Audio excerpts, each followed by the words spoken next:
Good afternoon. Hope everyone had a great lunch here in Atlanta. Welcome again to the Internet 2 Community Exchange 2023. My name is Ann West, and I'm the Associate Vice President for Trust and Identity and have the delightful task of introducing our speakers today. The session you are now attending is called CIO Perspectives on Federated Cybersecurity for NIH Research, a panel discussion. We have three speakers today. Joining us remotely is Dr. Rebecca Rosen, Director, Office of Data Science and Sharing, National Institutes of Child Health and Human Development at National Institutes of Health. Second, we have Jeff Erickson joining us, Chief of Identity and Access Management Services at National Institutes of Health.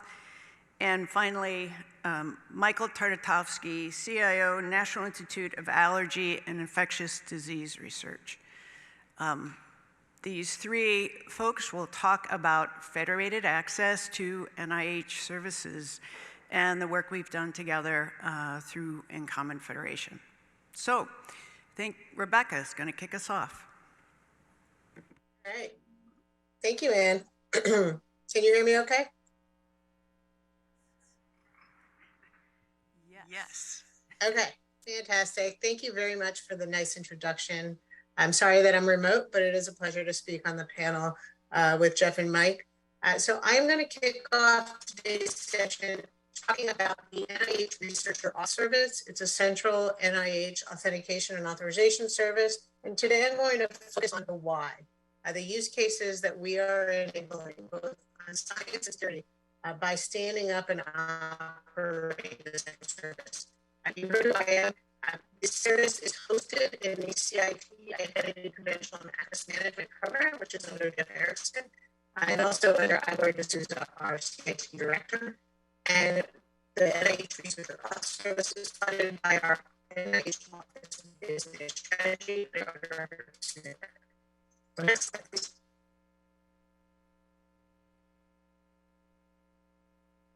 So what we're doing right now, I'm starting out with what is actually facilitating, and then I'll get into what's under that cover. So in the current state, and this was released in December 2020, researchers are able to use RAS to access NIH data and tools when the data repositories are connected to RAS. What that means in practice is that a researcher can go into any RAS connected system, log in using their credentials of choice. Right now, we have 4 different credentials that are open, available in RAS, NIH login, either in Commons, login.gov, and in Common. We have others coming soon.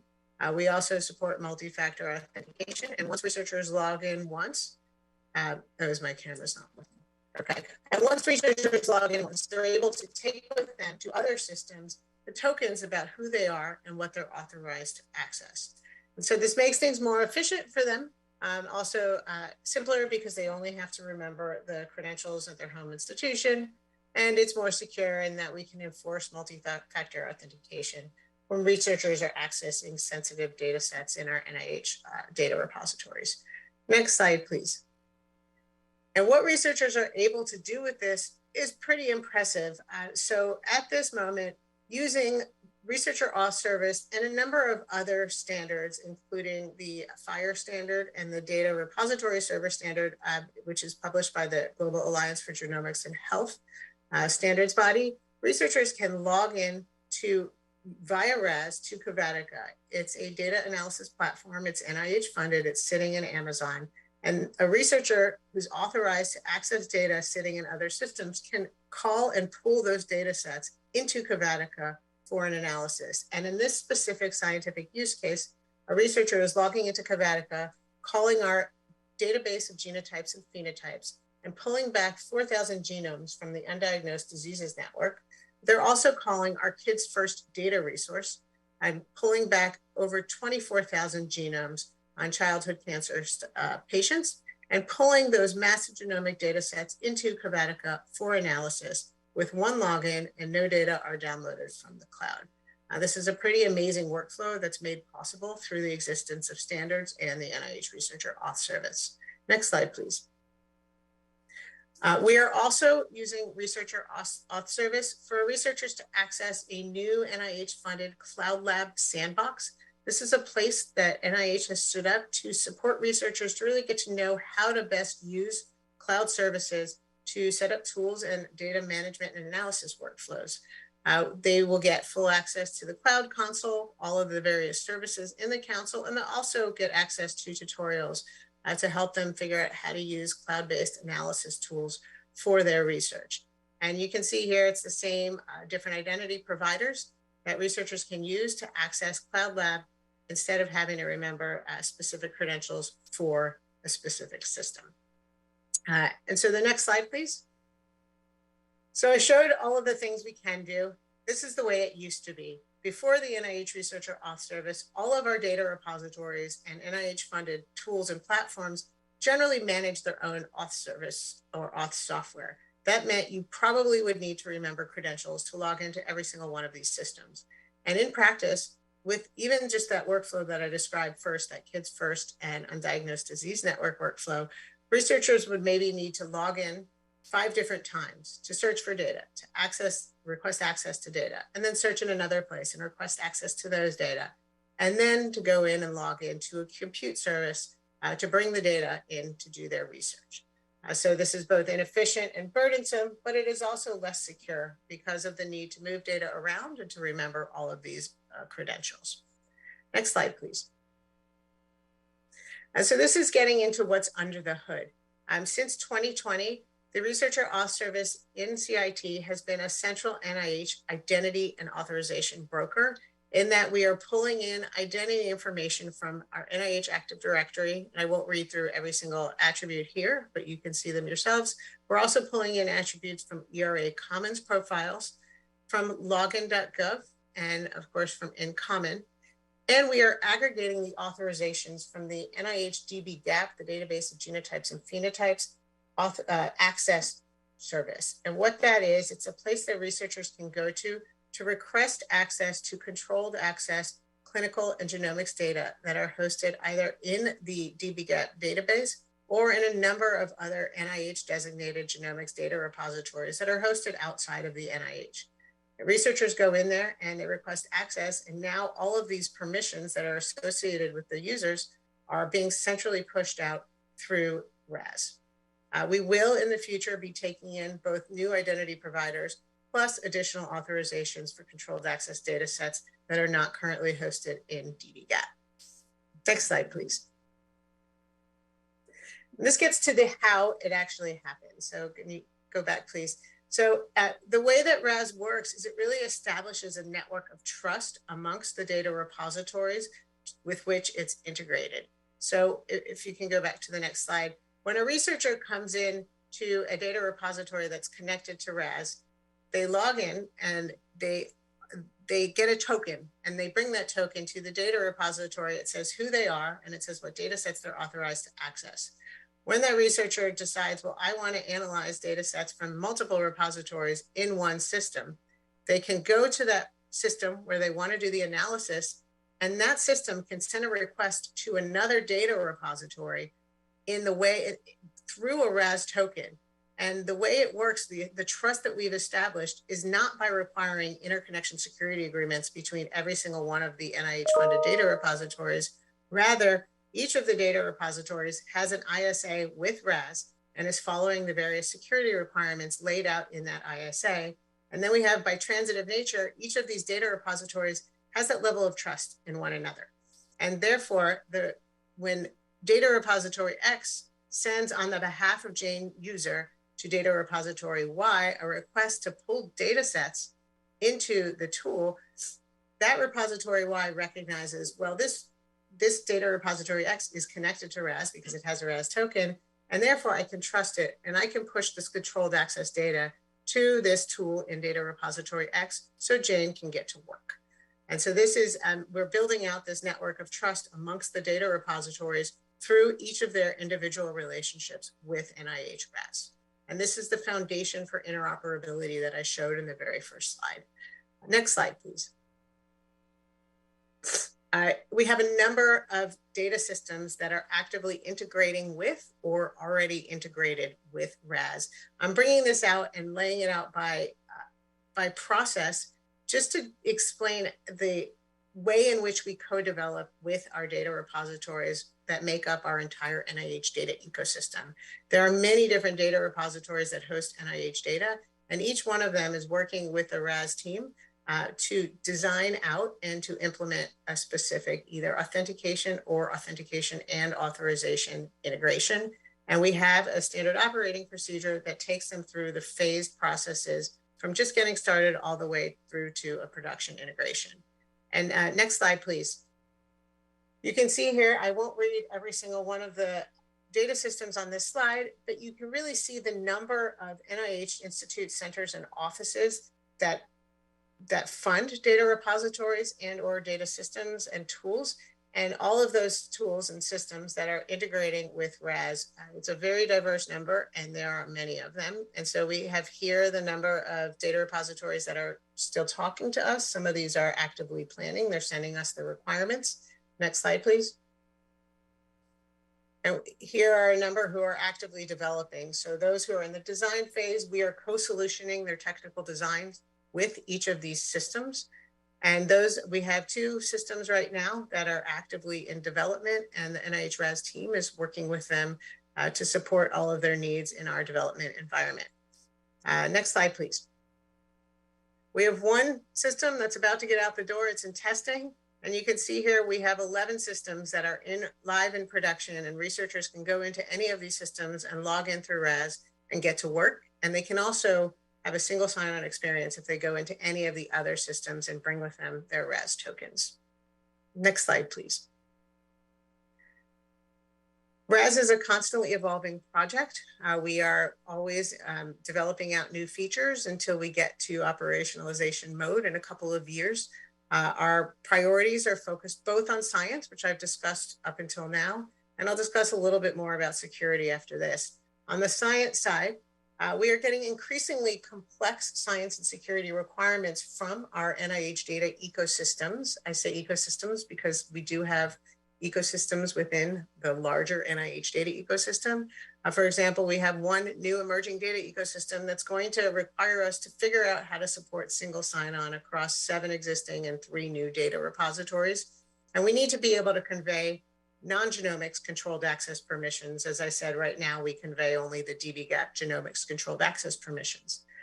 We also need to support new login credentials and support new researcher workflows. For example, many of our researchers use platforms as a service in the cloud, and we have to figure out how to best integrate with those types of tools and platforms. We are working closely with our IC funders to also streamline the process as we get more and more systems onboarding. And we are working with our Chief Information Security Officer at NIH, who oversees our security advisory group, to implement that security advisory group's recommendations. As we continue, it's always a process to upgrade our security design to ensure the security of the entire ecosystem network that we are facilitating. So it is both RAS and the IC data repositories. Next slide, please. And so I have, this is one of the security advisory group's recommendations on which we are actively working. If you recall, I described how we facilitate trust amongst the data repositories by that transitive nature. You have a RAS token and you have a RAS token, therefore you have an interconnection security agreement with RAS and we can trust you. Well, we heard from our group that we actually need to formalize that trust by developing out a certificate authority hosted in NIH. And so we are actively doing this. And as such, any system integrated with RAS will be able to authenticate with another system integrated with RAS, show who they are, and confirm that they are authorized to request and receive data from that other system. And so this will be up by the end of the year and allow us to build out a truly federated RAS-enabled ecosystem. The next slide, please. The nature of RAS really begets the zero trust architecture. Now, I'm not saying in any way that RAS is solving zero trust, but we are working towards zero trust architectures at NIH as a result of the executive order on cybersecurity. And we have really worked hard to communicate what that means to our stakeholders so they understand why integrating with RAS is in fact enhancing the security of their researchers and of the systems that host our sensitive data sets. So we developed out what is a little tongue-in-cheek, but it is a diagram that explains to the stakeholders that we have to communicate at NIH, with whom we have to communicate at NIH, why this matters and how zero trust works. And so we have this bar analogy that we've developed as a team, and it's been incredibly effective to convey the role of RAS in facilitating zero trust models of security. And so in this case, there's a guy coming to the bar and they have to check his driver's license. It has authentication. And they also have to see if he's on the list to drink for free on the VIP list. So that's his authorization. Every time this guy goes to the bar, goes back to his seat and goes back to the bar, he always has to check both his bracelet and his ID. And it really gets across the point of those tokens with RAS traveling with you everywhere you go and being checked at every point along the way as part of a longer term implementation of a zero trust model. Next slide, please. And my last slide here is to thank the many people who are involved in this. You've seen how we have so many data repositories and their funders and their teams working with us to make this a reality. I mentioned Susan and Jeff. We also have the Office of the Chief Information Officer and the Center for IT Leadership, our technical working group run by Susan Gregorick, our own development team, all of the funders and the development teams on the partner systems, as well as our other colleagues at NIH and our governance and security advisory groups. So I wanted to thank all of them before I hand it over to Jeff. Thank you very much. Thank you, Rebecca. As a reminder, everybody, while my slides are coming up, I'm Jeff Erickson. I'm the lead for Identity and Access Management at NIH. And I'm going to provide an update today about what we've been doing with all of you, everybody in the in-common community, related to multi-factor authentication, Federated MFA, as well as some identity assurance requirements that have not yet arrived but are in our future. So to start off, it was about 2 years ago that NIH first came and asked the community for help related to work that at least one of our major service providers, the Electronic Research Administration System, which is the system that funded researchers log into to provide grant reports, et cetera. It's used by about 250,000 researchers per year, researchers around the world, in fact, many of whom are at in-common participating institutions. So the ask from ERA was they had a requirement for multi-factor authentication. We came to this community and said, we need your help since you can do federated multi-factor authentication, if we wire things up correctly according to the standards that this organization has created. There were 3 requirements. The first was really adopting the researcher and scholarship entity category, the R&S entity category, which provides some basic information. Every time somebody logs in, we really only need a couple things. A unique identifier, so that if that person comes back from your organization, it's the same identifier. Their name, their email address, and their affiliation with your institution. Simple. The second requirement was the multi-factor authentication. We can't afford to set up a system that does multi-factor authentication for 250,000 external people per year, nor is that user-friendly. Many of you already do multi-factor authentication at your home organizations for your local resources. The standards support sharing those assertions through the Federation. That was our second requirement. The third, we have not implemented yet. It remains a requirement though, and I'll say more about this in a couple minutes. This is about, again, federated assurance of your knowledge of who the person is. How sure are you that it's Jeff from your organization who you've given a credential to, so that when I go from your institution, I go to log into an NIH resource, that you can tell NIH, I'm this sure of the identity of the person who's logging in. So I'm here to tell you, if you haven't seen this already, that the InCommon community seriously delivered. And so on behalf of everybody at NIH, thank you. In 2021, the ERA system, the Electronic Research Administration System, in September 2021, started accepting Federated MFA as a mechanism to log into ERA. That is the first system at NIH to take those MFA assertions. And what this graph shows is the lead up to that. So you can see toward the left, there's a dot labeled September 15th, 2021, and a very steep climb.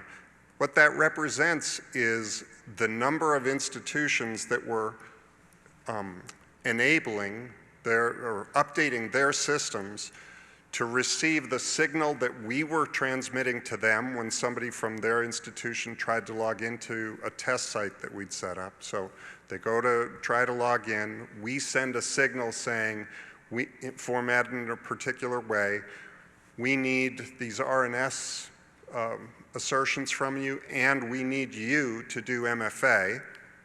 They did the MFA piece, they packaged everything back up again according to the standards that the community has developed, and starting on that September 15th date, they could log into ERA. You can see that the number of institutions has continued to climb slowly, much more slowly over time, to, we're at about, back in February, we're higher than this now. Back in February, we were at about 204 domains, institutions, something.edu, that were able to log in. So thank you for all of you who have done this already. Thank you on behalf of ERA and NIH. So a little more data regarding where we are now, and that is, back in February, we were at about 204 institutions. We're up to about 350 now that have implemented the Federated MFA according to the ReFed's MFA profile. Here's this graph is intended to show that we still have some more work to do, and there's some things that I think as a community we'd like to collectively understand. So what this is showing along the x-axis at the bottom, this is ranked by the research institutions and the funding that they've received from NIH. So that bar on the far, far left of the graph, they got the most funding from NIH among these funded members. The one on the far right, they got the 40th, they were 40th in ranking, right? The bars show the percentage of people from those organizations who are logging into ERA with MFA. So the percentage of people, the percentage of logins that we're processing, and by the way, we process the ones coming from login.gov as well as the Federated MFA. Those are the two means that somebody can use to log into ERA with MFA, either login.gov or the Federated MFA. So you can see that that orangish line toward the bottom, that's the average. So on average, 10% of the people across the board are logging in with Federated MFA. That means 90% are logging in with login.gov.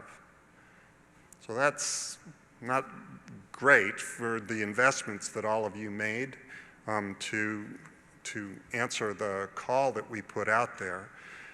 You can see there that somebody, number 40, 39, 38, the 37th most funded organization, they're well above 50% of their users are logging in with their university MFA, not login.gov. There's one in the middle there that is just over 25%. So what those institutions did, we'd love to know. We asked, the people we asked didn't know. So there's more research to do there in terms of how we can raise these numbers so that we use the Federated MFA more and give you some additional returns on your investments. So this is really showing, it's starting to put a toe in the water of what's to come. The pie chart on the left shows all of the federated logins that we're processing. So that little green sliver, and this is in the time period, over a 6-month time period. This is October last year to March of this year. That green sliver is those federated MFA logins to ERA.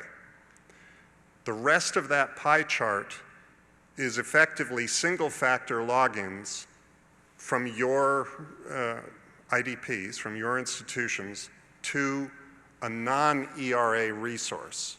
So you saw in Rebecca's slides the number of information systems that the institutes and centers at the NIH are developing just for the genomics, proteomics, the research that community is working on. There are many others. I mean, there are SharePoint sites, there are our library. So the message in that pie chart is there are way more systems that NIH is hosting that are not requiring MFA right now than there are that do. And that's part of what is the challenge that lies ahead. And I'll say more about that in a second. The other thing is that whereas there are 350 institutions that are supporting Federated MFA right now, there are, I don't know what, didn't do the math, 1,430 domains that are actually logging in with federated credentials to some NIH service. So clearly there's a lot of federated authentication going on at NIH. We are processing a lot of requests. Not very little of it, or the vast majority of it, is not multi-factor. And I have to say yet to that. So in terms of what we've done, we've done a good job, I think, in reducing ERA's security risks. They had a mandate to require multi-factor authentication. Between the login.gov service and the Federated MFA that, with your help, we set up, that is in place now. The idea of giving people single sign-on for your researchers, the fact that we have so many services where people can use their home credential, including if they have MFA, that they can use their home institution MFA to log into ERA in particular. That's good, and we were able to leverage the investment that you made in setting up that Federated MFA. As that bar graph showing that somebody's hitting above 50%, but there's an average of 9 out of 10 people, researchers are using login.gov, not the Federated MFA that you set up, that means there is more to do. And that last bullet in the lower right is the key that I'll talk to more in just a second. That if you think about that pie chart, there are more NIH systems going to be requiring MFA in the not too distant future. So this shows we started 2 years ago with our ask. In 2021, the community responded with supporting Federated MFA. And here we are again to reiterate that many of those requirements remain exactly the same. We still need the assertion of the research and scholarship entity category attributes. We still need MFA for ERA, and for all of those services that we're fronting that are currently accepting single-factor authentication, between that and the upcoming need for identity assurance, that's what lies ahead. So in terms of how you can help, the answers are the same as they were before. One is supporting the RNS category in the ReFed's MFA profile. Another, where the identity assurance piece lies, is supporting the ReFed's assurance framework. And last is trying to drive up that 10% to something higher, encouraging the use of MFA by your faculty, staff, researchers for accessing NIH systems as more and more come online. So this can start now. There's nothing that you need to wait on. There are some resource links here that will be in the slides that we've presented. There's one there in the middle on the right that says Get NIH Ready, which is actually a website graciously hosted by the Internet 2 an in-common site that has a description of how to support the MFA profile, how to support the assurance framework, as well as a link to a test site that we run where people can try it out. The one thing I do not have today is specific dates. This is something that has come up time and again over the years that we've been working on this.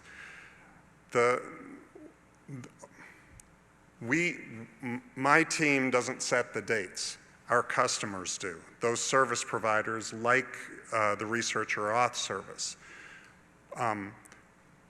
When those dates come, generally speaking, they come, well, I want to do it now. And, well, okay, well, here's what you can get now. That we've got 350 institutions and approximately this many researchers who could support this now. It's the identity assurance piece that's going to be the one that ERA has a limited requirement for. We're not asking institutions to tell us that you've looked at the person's driver's license and validated that the driver's license that they showed you is a valid credential, at least for accessing ERA. There are other systems that NIH runs. RAS is a great example.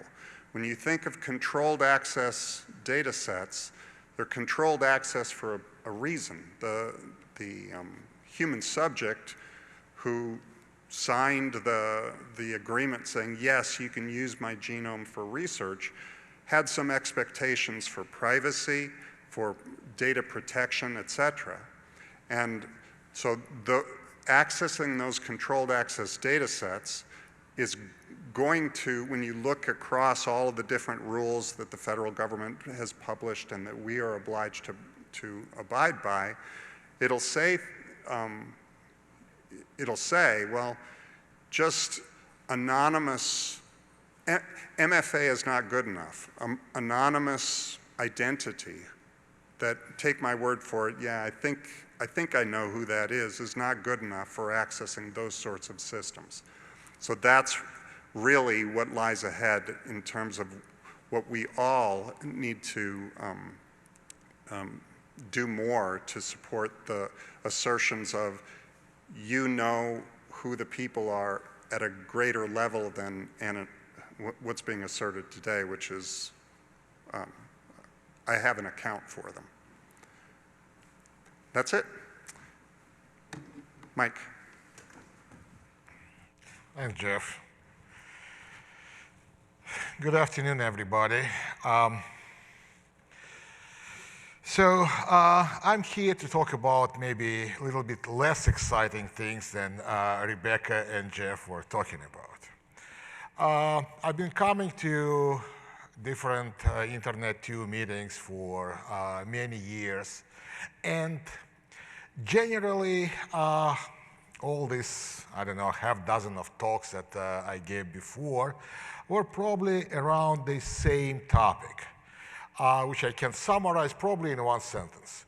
Science needs better credentials.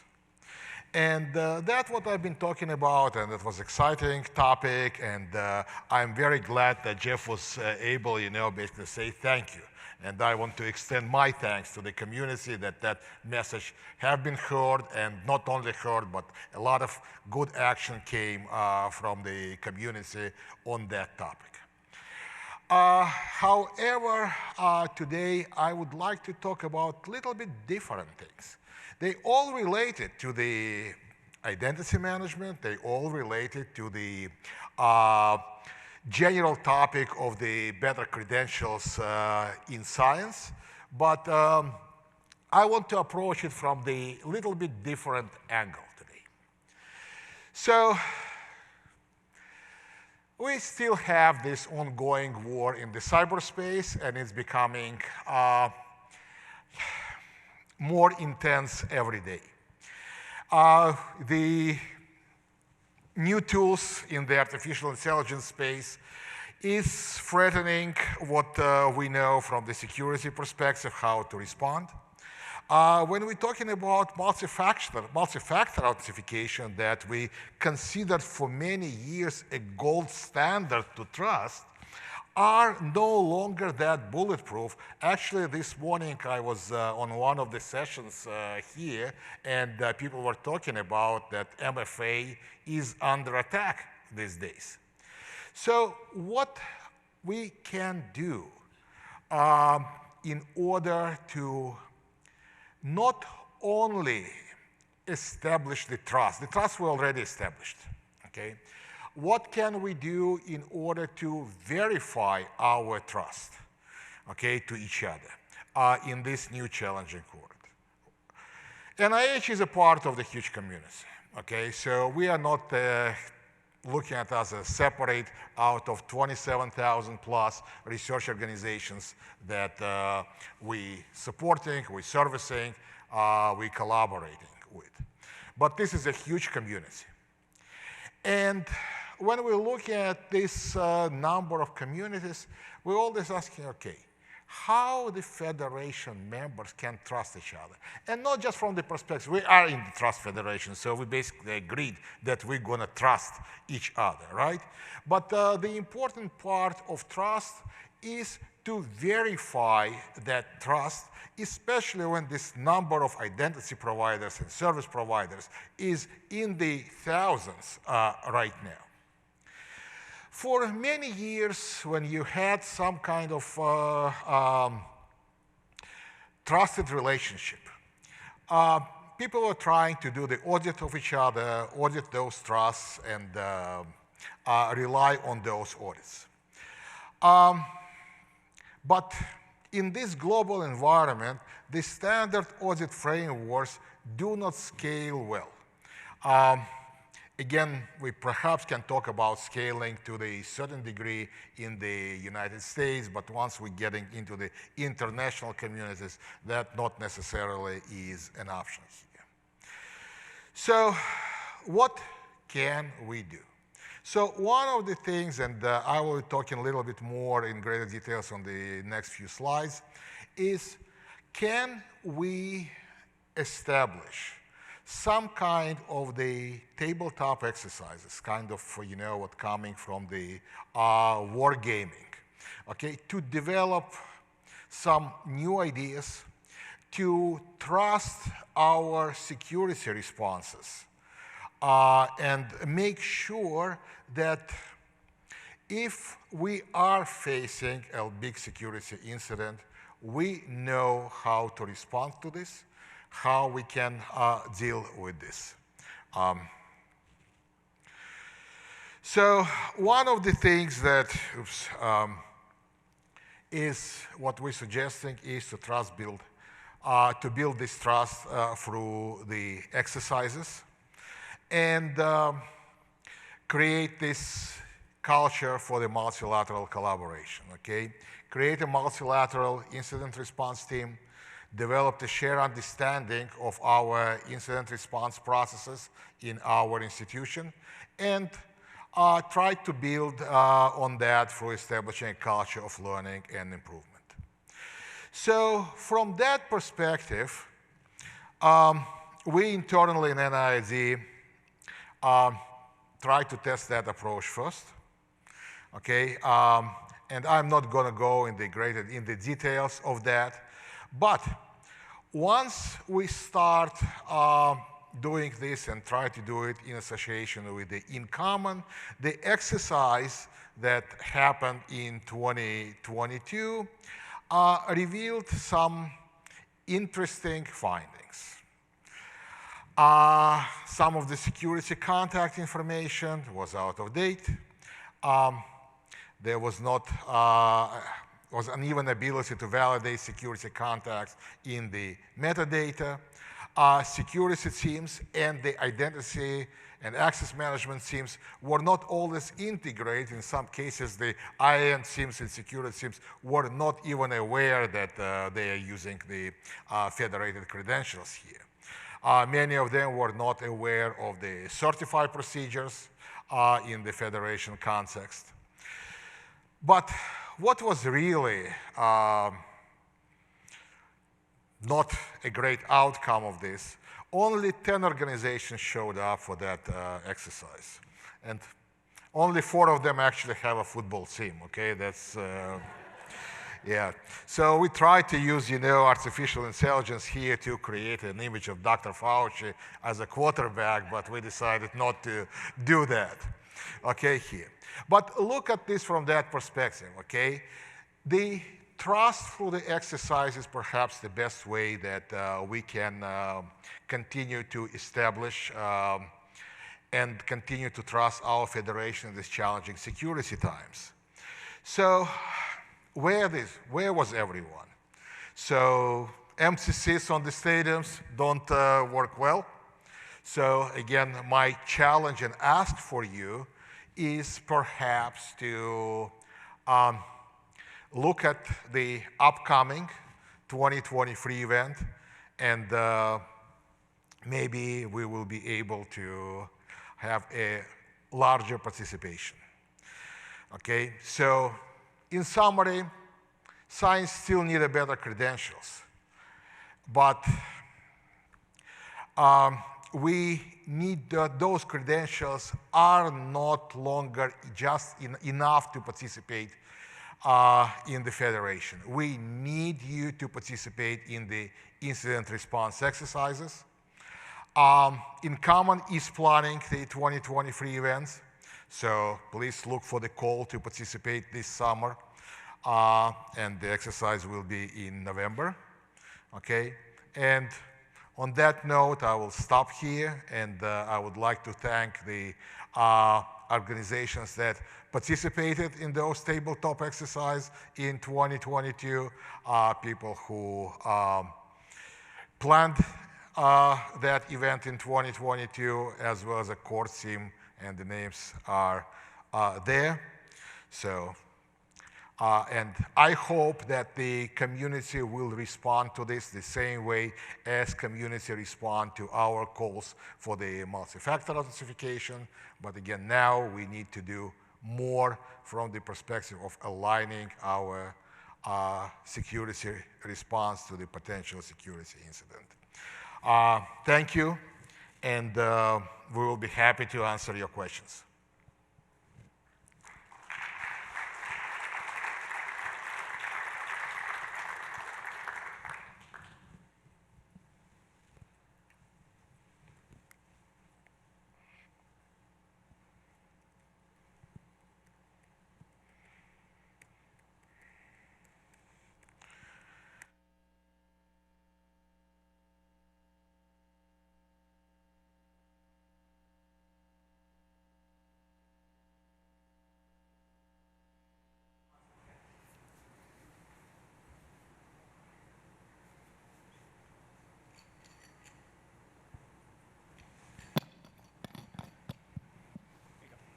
Howdy. Oh, hey, thank you.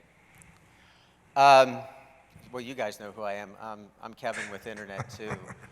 So I have a bunch of questions, actually. One of them has to do with how many national titles North Dakota State University has won. Do you happen to know, Mike? Is anybody in the audience? Is Mark Wallman here? 9. many. This is highly speculative, but just want to get your take on it. This is mostly directed at Jeff, but Mike, if you could weigh in too. So with the pie chart that has the very small number of authentications related to ERA applications or ERA-like ones, and all the ones that aren't, as those move to an MFA requirement and future levels of assurance requirements, would you anticipate that the percentage of 10 to 90 of higher education institutional credentials and login.gov credentials for that to be a little bit of a bounce? I do, and actually for a relatively simple reason. ERA runs what they call an account linking function. And what that means is that the very first time somebody logs in with an MFA credential, within the ERA system, they link that MFA authentication to the ERA account, the Commons account, the username and password that the person used the day before, right? And right now, they can only link one MFA credential to that ERA account.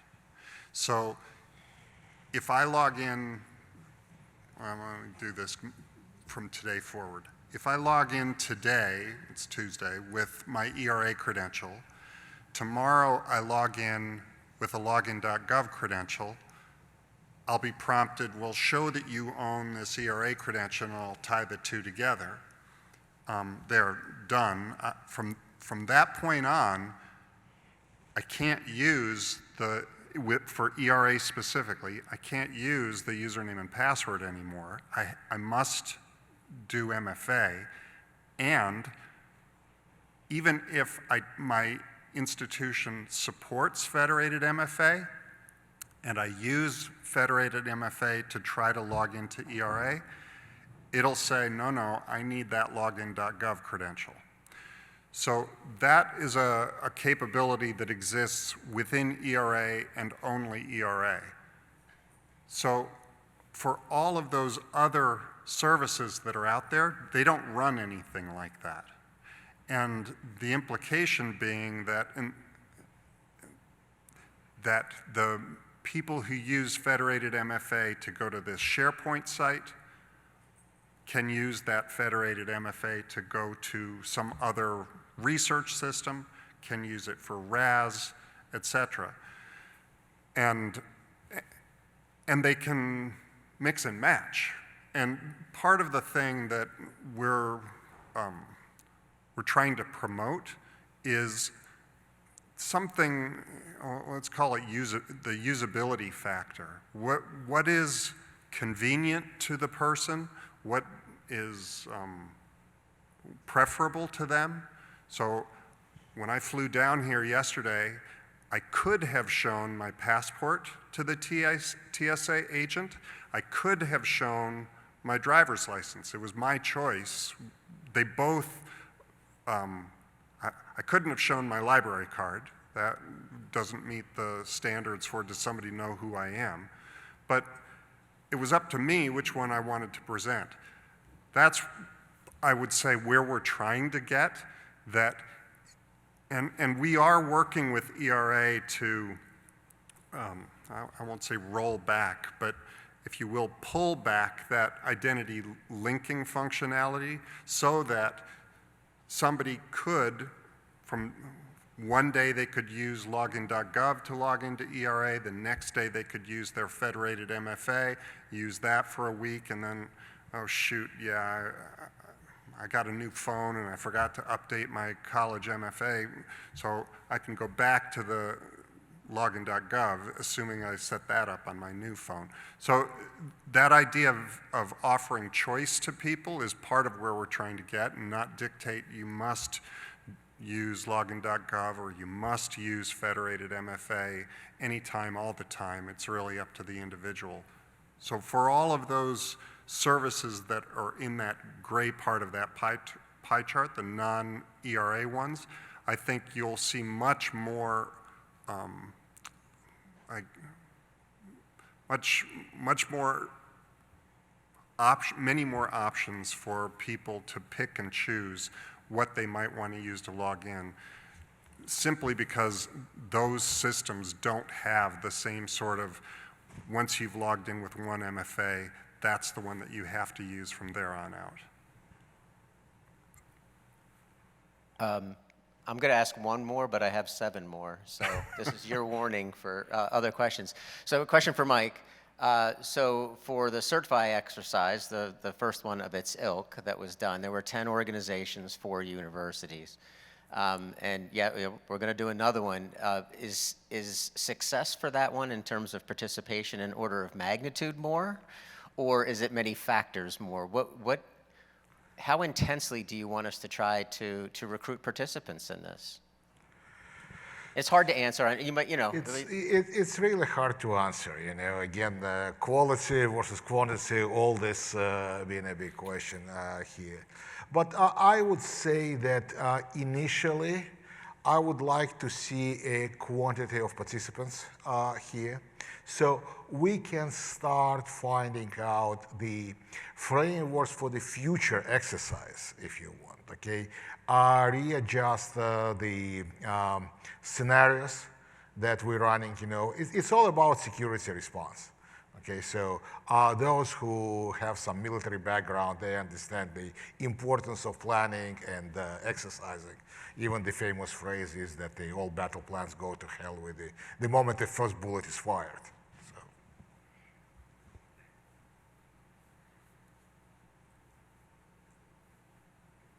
Yes.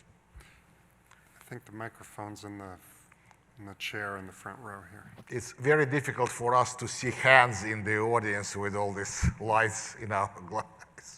So my question is around level of assurance. Mm-hmm.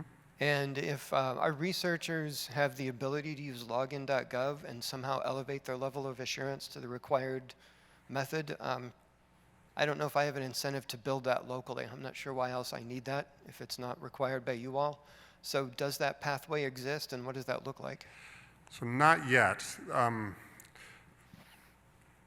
don't know how widespread the news about login.gov was, and I don't know the details any more than I read in the paper in Washington. But login.gov has a couple different services, and the one that is being used for logging into ERA provides MFA, but with relatively low identity assurance. Login.gov had a service and offering that promised a higher level of identity verification at the time that the person was creating the login.gov account. The promise was that would meet the National Institute of Standards and Technology's NIST standards for what a higher level of identity assurance would mean. So you can go read the NIST documents, but it has to do with checking the IDs that are presented. So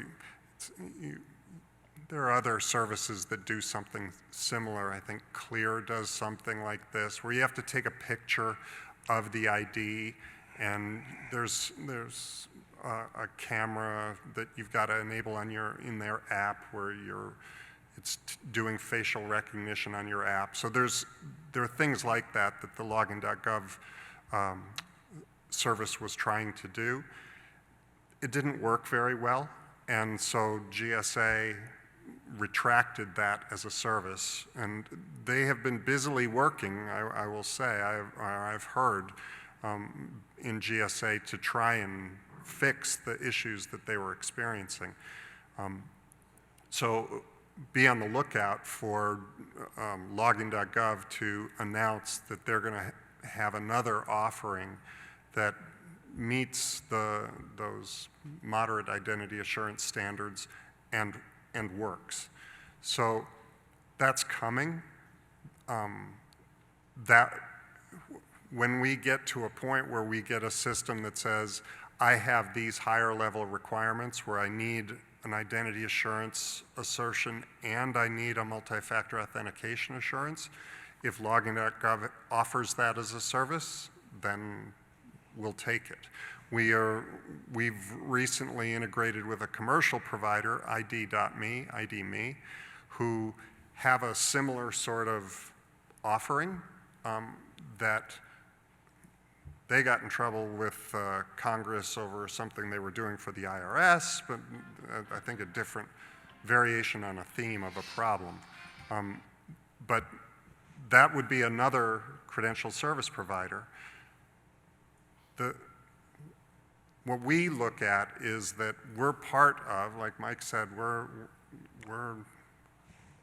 an entity at the end of one of the spokes that is our federation here. So we're simply a service provider that says we have these needs. Could the rest of our federation partners support this? The standards allow for it to be supported. It's just a question of do you as identity providers respond to the signals that we sent and in the way that we need them back. And if not, then your researchers will really have no choice but to go elsewhere, to login.gov, if assuming they're able to get their act worked out, or ID.me, assuming NIH chooses to pay for that as a service provider. After you prove your identity, maybe you can tell us. You know, we thought about that. The challenge there is that if you ever look at the ID.me cost structure, it's something like $7 to identity proof something, and it's 7 cents to authenticate them, right? So once they've done the expensive part is exactly that. It's all of that stuff that takes 15 minutes right at the very beginning. Everything after that that takes 5 seconds, that's cheap. But we did talk about the idea of somebody comes from one of your institutions, we see that you are not asserting the identity assurance that we need for whatever the application that they're trying to connect to. We can shunt them over to ID.me, say, go get an ID.me account. They'll do your identity assurance.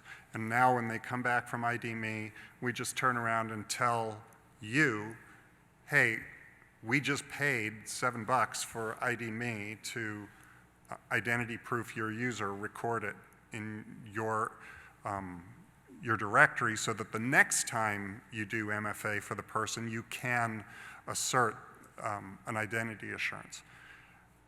We can't afford that, is what it comes down to.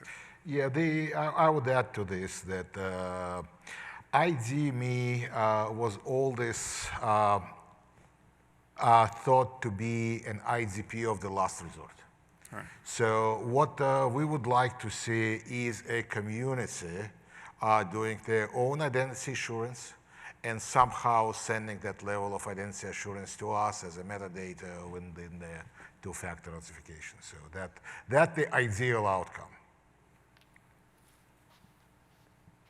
One other thing that I'll say is that, and this goes back for any of you who heard it 2 years ago, when we first presented this, there was a researcher from the Children's Hospital of Philadelphia who joined us.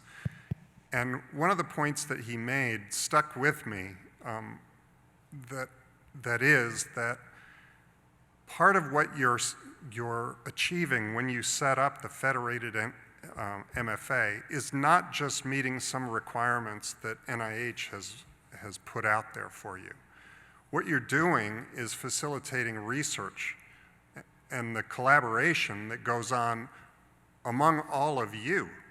I mean, yes, you're supporting people getting to our systems as well, but if somebody from, I can't remember what university he suggested, the Children's Hospital in Cincinnati, is collaborating with somebody in Philadelphia, and they need to share information securely, those organizations, CHOP in Philadelphia and Cincinnati, they have similar requirements of, you're talking about medical research, patient information perhaps, and for those two entities to be able to securely collaborate, depending on who's hosting what, the person from Philadelphia needs to be able to log in at Cincinnati and in using MFA and to assert an identity assurance level that meets some standard that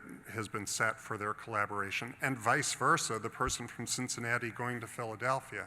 That's what this is all about, right? I mean, it is that trust fabric. We simply raised our hands and said, we've got a need, help us meet it. 350 organizations did. There is much more to come in terms of our services that we're fronting, but we're a drop in the bucket of what is happening across in the research space. I mean, research depends on collaboration, and it isn't collaboration that exists at a single institution. NIH researchers are collaborating with people across the world all the time, every day. And that's what we're talking about trying to facilitate. You're not doing it for us, NIH, you're doing it for all of us. And one of the lessons learned during the COVID, when we were administering a large number of the clinical trials all over the United States and outside of the United States, that's where that issue really came to the forefront. It's a clinical trials, it's a lot of sensitive data there, so have a reliable identity proving was very important. So I really appreciate your last point that we need to think about solving the security problem in order to get to the value add of things that we can't do because security is a blocker on access and collaboration. I learned last week at the Security Professionals Conference that CISA now views research and education and healthcare as part of critical infrastructure. Given the impact of both executive orders and other regulatory oversight that's there, now that we are characterized as being part of critical infrastructure, how does that complicate the situation? I didn't know that, so. Me too. I found out last week. I don't know the answer. Me too, but I can see, why they declared this to be a critical infrastructure. That's what we learned. How it's gonna change things, I don't know. There are additional security requirements for the protection of the critical infrastructure that I'm aware of, but how it's going to impact research and education, I don't know. What? Neither do we. Yeah. Hello. On behalf of the Identity Federations and the Edugain Service, thank you for taking the lead on MFA and identity assurance. Also, playing a little bit of devil's advocate, if the IDPs don't deliver, what's the alternative? I'm sorry, if IDPs don't deliver, I mean, what's the consequence for researchers and for you? Right, so they'll go elsewhere. I mean, they're not necessarily from your institution, but they will go to login.gov or ID.me or some other service provider, some other IDP. But that will create problems for the campus, from the campus perspective, right? So they will have to maintain different identities to go into the different collaborative resources, if you want. So again, NIH will be providing ID.me service, but that's a last resort, right. Last resort. And this is not we're gonna encourage you to do. To add from what we've seen in the ROUSE project, if every system is maintaining their own auth service, credentials, It's incredibly expensive. It requires a fair amount of security oversight for each system. And it just, in addition to all the burden that it causes, sorry, my camera's doing this. Yeah, so this just gets back to the before slide that I showed. Every user has to go in and remember credentials from every system, but if you think about it on the other side, every system is paying the money and making important decisions about how they implement the authentication and authorization software in their system. And every time they have to make a decision, that's another point of risk.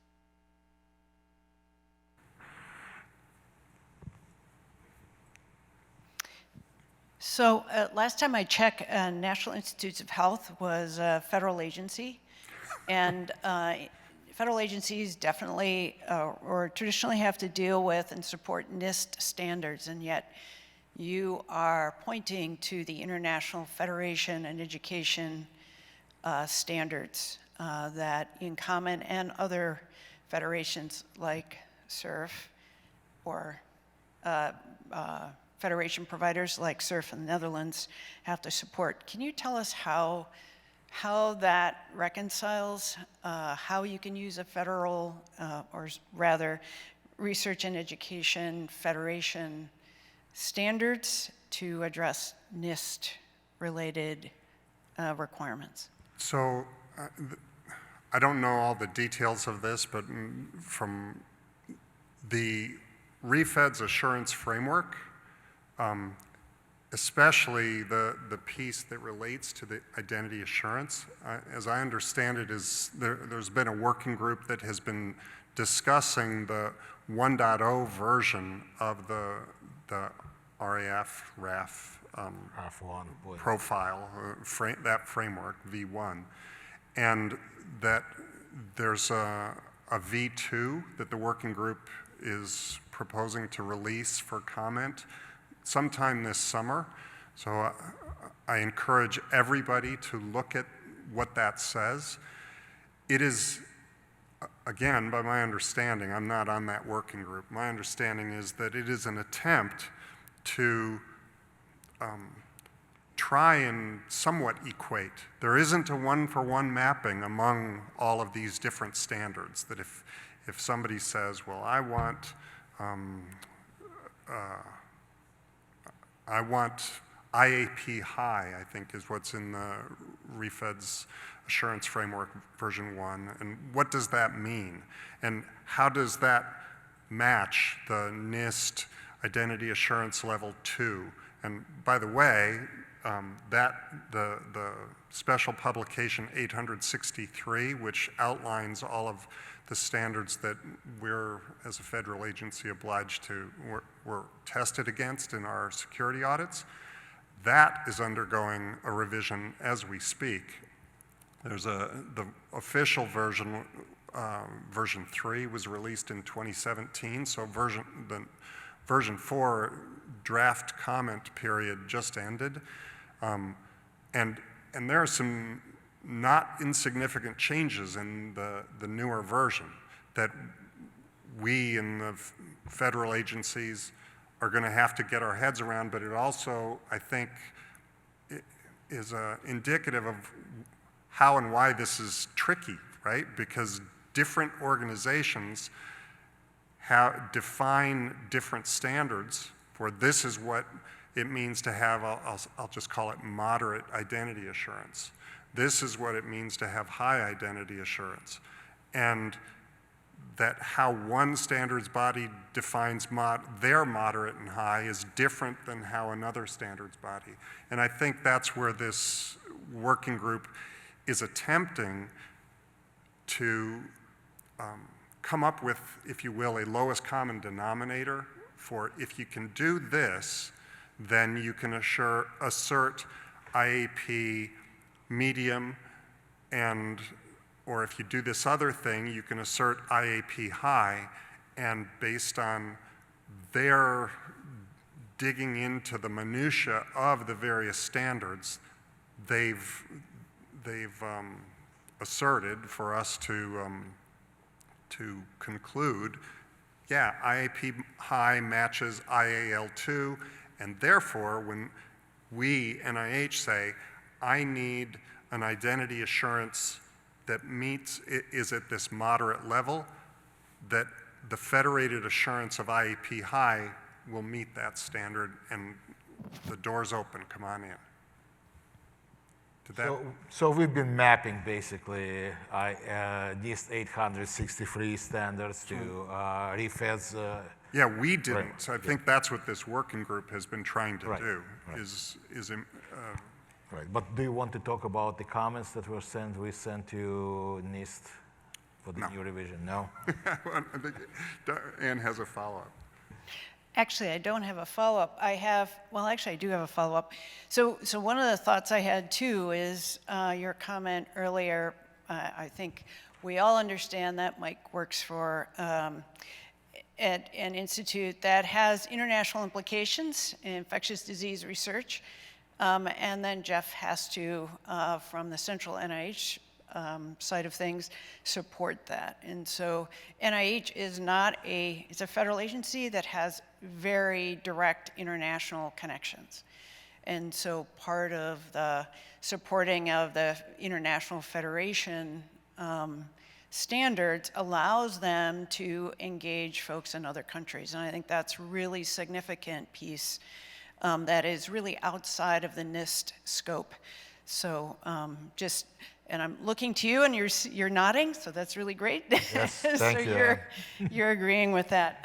We have a couple more minutes, or actually 1 minute, and just any further questions. If not, I want to point you to a resource, but I want to give you a few seconds to. All right, for those of you who are interested in knowing a lot more and maybe, I don't know, implementing this, just Google get NIH ready in Common, and it should drive you right to a spaces at internet2.edu Confluence page that has everything you need to know about how to set up your in-common federation configuration if you have an identity provider up and running. If you don't and would like to know more, there's Albert Wu. Albert Wu is our federation manager at Internet2, works on in-common stuff, or Ann West. You can corner either one of us, and we'd be happy to help. So thank you so much. Rebecca, remotely, thank you so much. And Jeff and Michael, always a pleasure. Thanks. Thank you. Thank you.